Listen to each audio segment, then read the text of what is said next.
Hey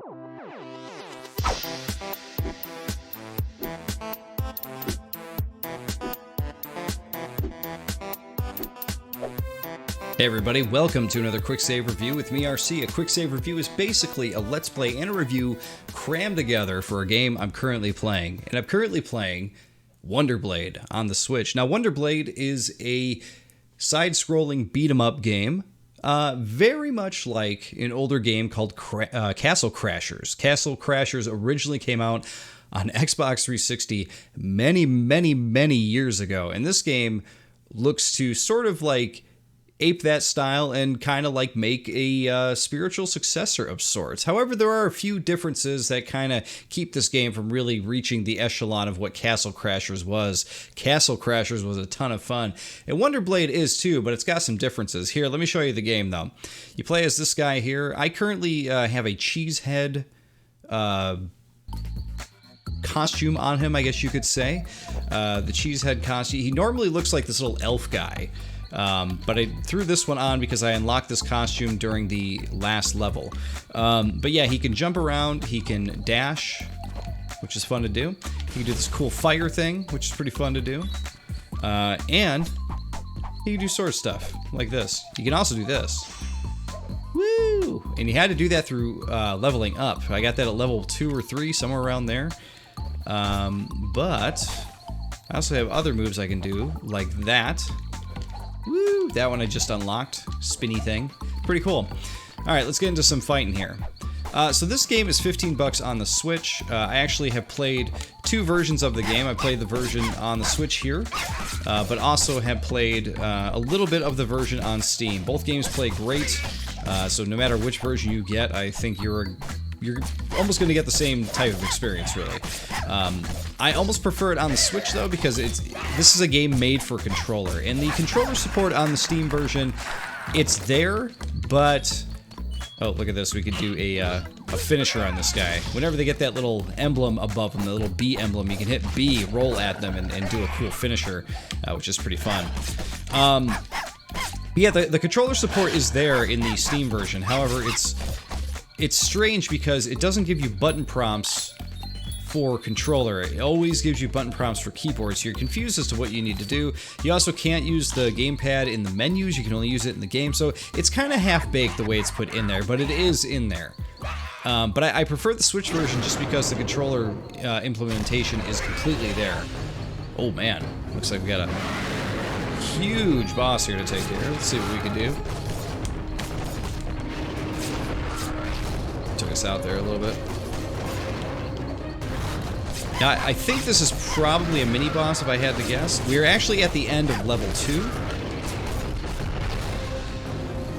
We finished level 1, nearly escaping with our lives. Almost dying, really.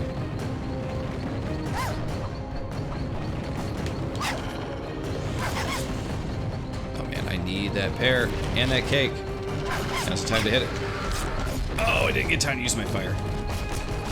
There we go. So I don't know if you guys out there have played Castle Crashers. Castle Crashers is a game that looks very similar to this game. It's got the same cartoony look and everything like that. But what is it about Castle Crashers that makes it a better game than Wonderblade? Well, mainly because the combat in this is good. It matches Castle Crashers really good. It's got a good sense of humor. The art style is really nice. In fact, I would almost say the art style in this may be better. But there's no multiplayer. So I think that is going to be a huge deal breaker for some people, because Castle Crashers for some people was all about multiplayer, myself included. When that game came out, me and my friend played a lot of it, especially considering you could play it online with your friends too. And that was back in the 360 days, so I don't know, guys. I find it kind of strange. Oh man, we're going to have to use our healing item here. Press X to use. I've never used the healing item before. Or I guess I could just let my Phoenix Feather take care of us. Let's use this. Press X to use. Oh, I guess... Okay, used it. Oh, man. Yeah, I mean, that was, like I said, back in the 360s, I'm just getting pummeled here. And they had online co-op for that. You should be able to do that now, too. Oh, we got a new move. We just leveled up. Now you can unleash the ultimate technique to smash the enemies. Hitting enemies gradually fills up this orb, and it will shine, flash when it's full. Okay. Then press ZL and ZR together to unleash the powerful ultimate technique and flip the battle. Let's see if we can do it. Okay, that was pretty awesome. Not gonna lie. None of these guys are dropping health for me though. They're all dropping gems, which gems are helpful, but right now I need food.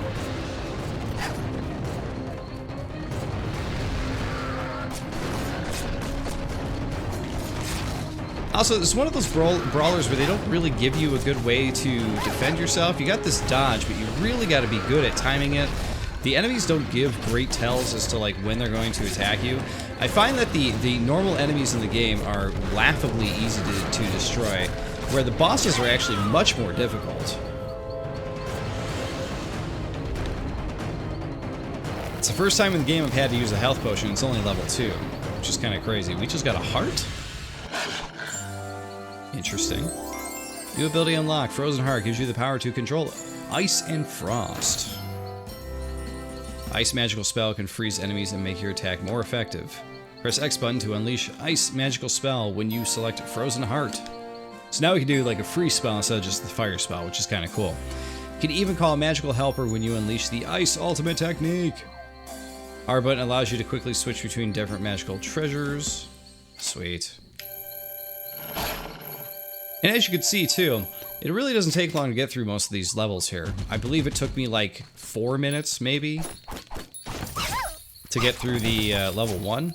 That took me about 6-7 minutes to get through this one. So the game doesn't seem like it's going to be super long or anything like that, which is okay. I mean, it's a beat 'em up. You don't want these games to go on forever and ever, right? We got other games to play. But this game is going to, I think I said it earlier, it's going to appeal to a very particular sort of person. It's a person looking for a new beat 'em up that's really simple to play, easy to understand, offers a little bit of progress to it, you know, that kind of thing. Is this a new weapon? Wow, that is an upgrade all around. We are definitely grabbing that. So yeah, you can get new weapons in this too. Yeah, this is great. Check that out. Very cool. We're going to move on here and see what happens. The end of the first level gave us a mini boss and then like some kind of crazy mini game thing to do at the end. So we'll see what this game is going to do here too.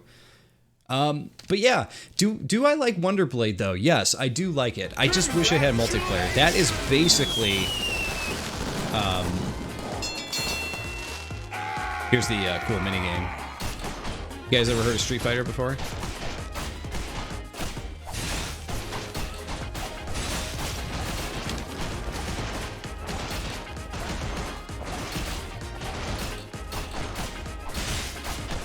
Pin it. Okay, we're doing damage here.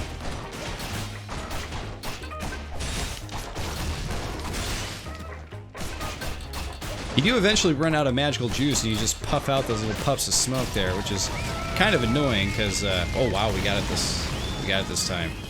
Crazy. First time I did that, I could not destroy that car.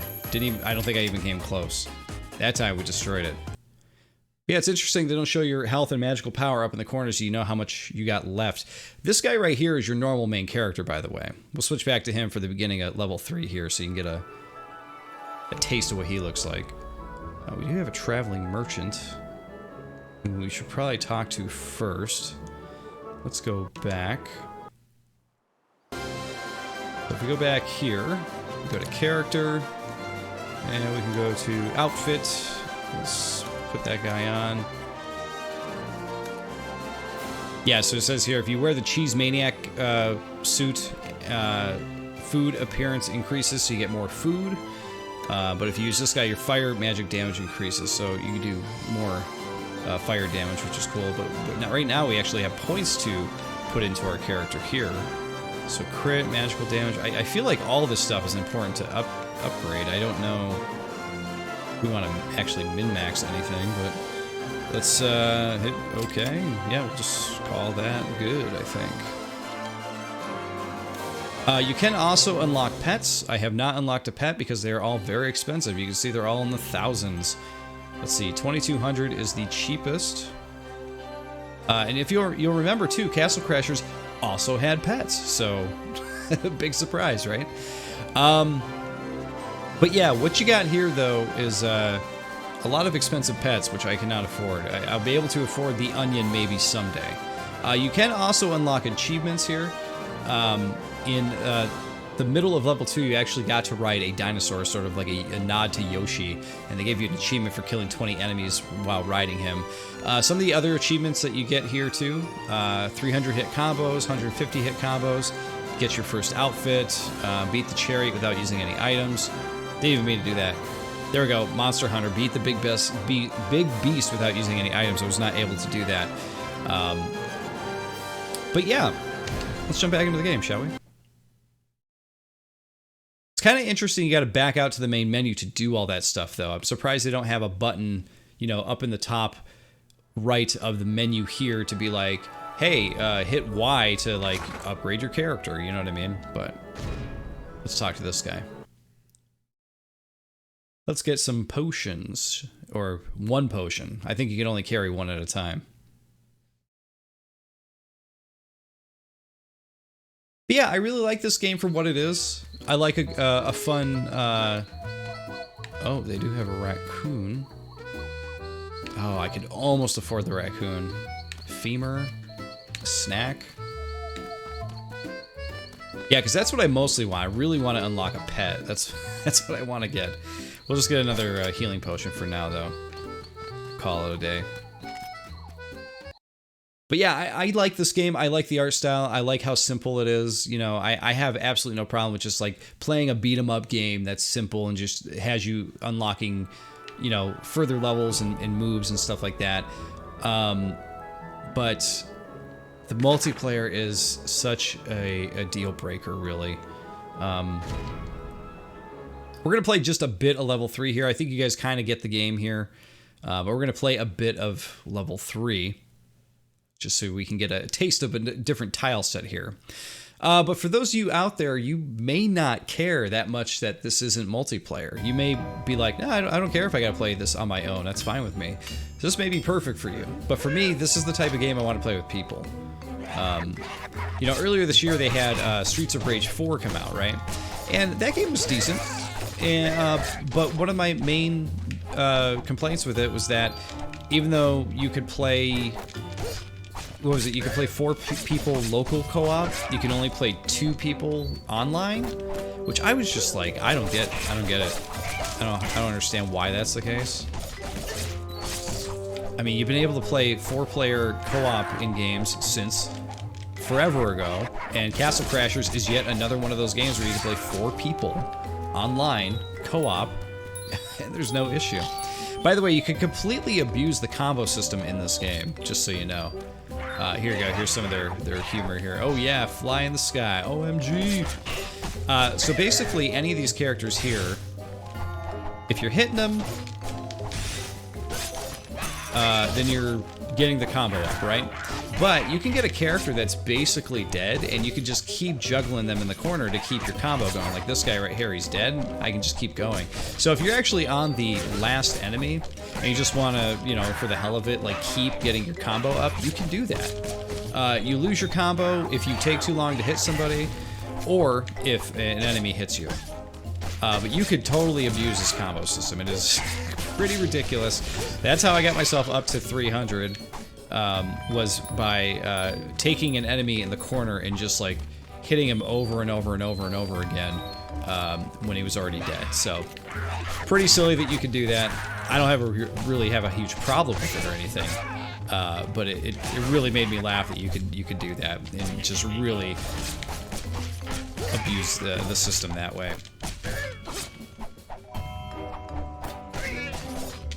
Come here, jerks. But yeah, like I said, the AI for the normal enemies that you fight here, they are pretty dumb for the most part. They just kind of run at you. There's execution for you there. And you just take them out. Like, there really isn't much to the combat or what you're doing. That's all a downgrade. Collect all these coins.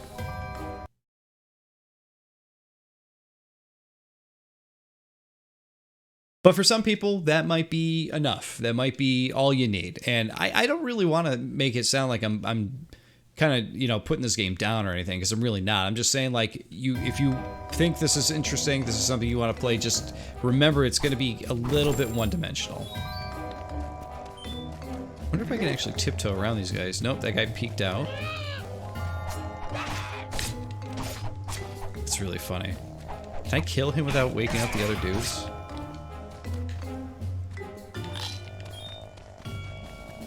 Can I pass this area without waking them up? Oh, I thought maybe if you didn't wake them up, maybe you could do that. That would have been really funny. Okay, take that guy out. Get his coins.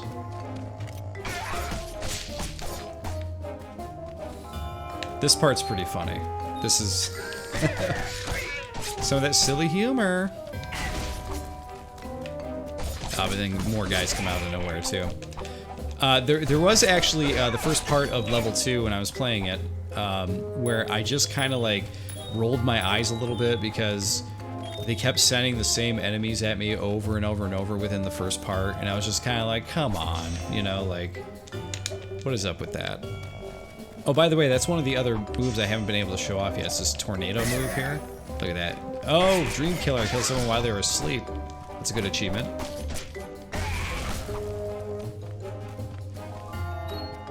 But like the first part of level 2 just went on and on and on. It felt very padded, you know. But I guess it wasn't too big of a deal because you are trying to level up, and you are trying to get through this stuff, you know. So get your character to be a bit more beefy. You'll execute that guy. Dive at this guy. Execute him. That's a great execution right there.